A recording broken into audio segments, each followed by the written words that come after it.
¿Qué tal? ¿Cómo estás? Te saluda Edgar Pizarro, docente de la Academia Ciclo C. El día de hoy voy a realizar el solucionario de las preguntas de examen de admisión de la Universidad Nacional de Ingeniería en el examen de admisión 2024-2. Y los cursos que voy a solucionar son tanto Historia como Geografía del área de Humanidad. Vamos primero con la pregunta número 91 y me dice lo siguiente. Durante su gobierno se promulgó la Constitución de 1828. Enfrentó la sublevación de los indios de Quicha, la invasión a Bolivia y la guerra con la Gran Colombia. Muy bien, esta pregunta me está diciendo estos sucesos, estos hechos, a quién pertenece. Y bueno, vamos a ver de que aquí la pregunta misma me está dando unas pistas para yo recordar el gobierno que corresponde. El tema termina siendo el primer militarismo, el caudillaje militar, y me dice lo siguiente. Primero me dice la Constitución de 1828, dato. Me dice también la sublevación de los indios de Iquicha, y me dice también la invasión de Bolivia y la guerra con la Gran Colombia. Recordarás, estos sucesos ocurrieron durante el primer gobierno de la República Constitucional, y ese primer gobierno constitucional de la República le pertenece al señor José de la Mar. José de la Mar termina siendo un caudillo militar que va a ser elegido por el Congreso Constituyente, y vamos a ver que durante su gestión se va a promulgar la Constitución de 1828, llamada Constitución Matriz. También se da la rebelión de los indios iquichanos en Ayacucho, debido pues a la contribución personal, y también se da la invasión a Bolivia y la guerra con la Gran Colombia. Entonces, por lo tanto, si yo recuerdo, estos sucesos pertenecen al gobierno de José de la Mar. Obviamente la alternativa a esta pregunta número 91 sería la respuesta D.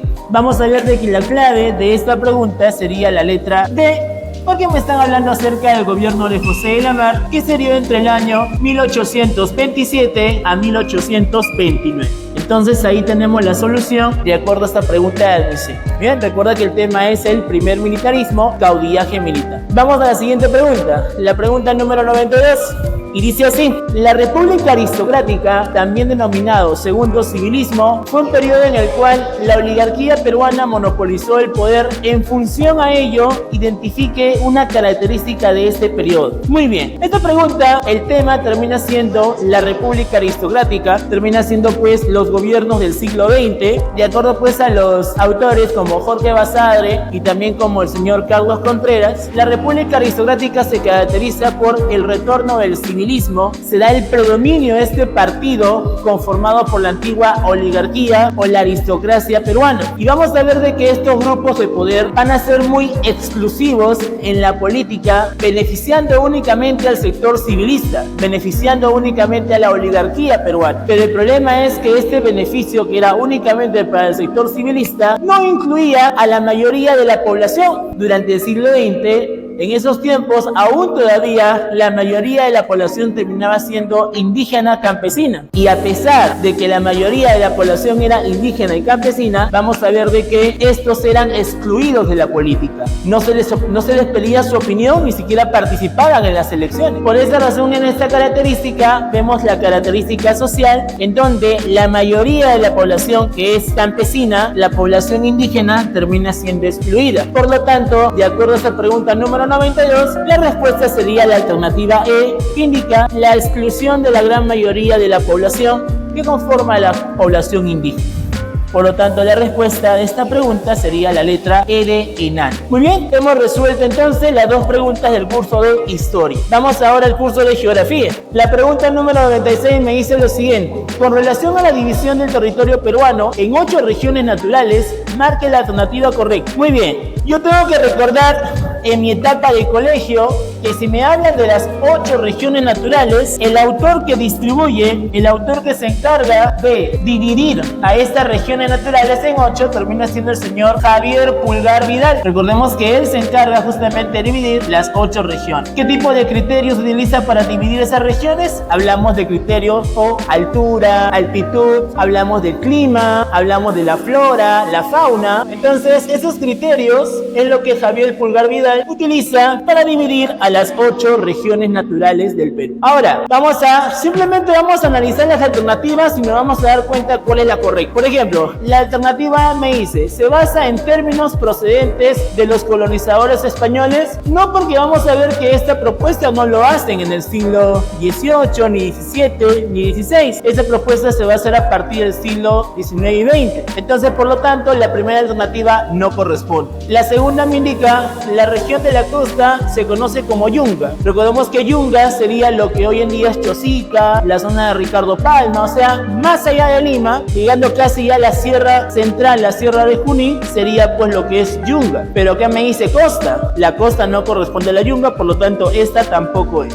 La C me dice, la Puna es la región con mayor altitud. Recordemos que de las 8 regiones, la que tiene mayor altitud es Janca, o también llamada la cordillera. Por lo tanto, esta tampoco corresponde. La región Omagua se conoce como selva baja. Si recordamos, en las 8 regiones, Omagua es una zona plana, una llanura amazónica, y sí corresponde a la selva baja. Esta sí corresponde. La última me dice, esta clasificación la realizó Antonio Braque. Bueno, recordemos que acá hemos colocado que Javier Pulgar Vidal es el encargado de hacer esto, por lo tanto esta sería incorrecta. Entonces, como la mayoría son incorrectas, la única que vendría a ser la clave de esta pregunta sería la alternativa D, la cual indica que la región Omagua se conoce como la selva baja. Ahí tenemos la primera pregunta de geografía. Y la última pregunta de geografía, la número 97, me dice lo siguiente: son prolongaciones de baja altitud de la cordillera de extensión transversal hacia el mar. Muy bien, esta pregunta, el tema termina siendo lo que es la geomorfología peruana, termina siendo pues el proceso de la orogénesis. La orogénesis corresponde a lo que es el diastrofismo, la formación de montañas, cadenas de montañas, muy bien, las cuales van a tener una alta y una baja curvatura. La alta curvatura se le conoce como el anticlinal, y la baja curvatura se le conoce como el sinclinal. Ahora, en este sinclinal se van a formar pequeñas montañas, pequeñas hendiduras, a lo que se le va a conocer como las estribaciones andinas. Ahora tú te preguntarás, ¿qué son las estribaciones andinas? A lo que tú le conoces como cerro. A lo que tú le dices cerro, se le conoce como estribaciones andinas.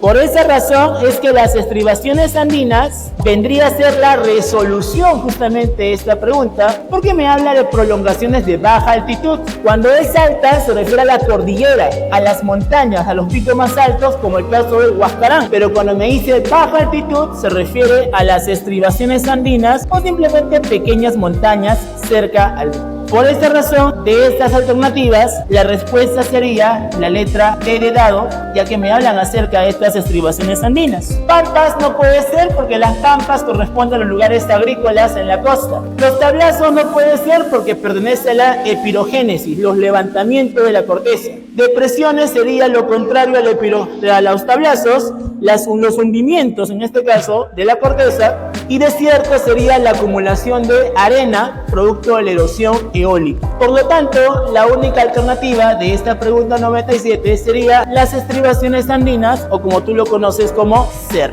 Muy bien, entonces jóvenes, hemos solucionado estas 4 preguntas de 2 cursos que han venido en el proceso de admisión de la UNE. Así que si quieres saber esto y muchos datos más, te invitamos a que seas parte de la Academia Ciclo C. Te esperamos.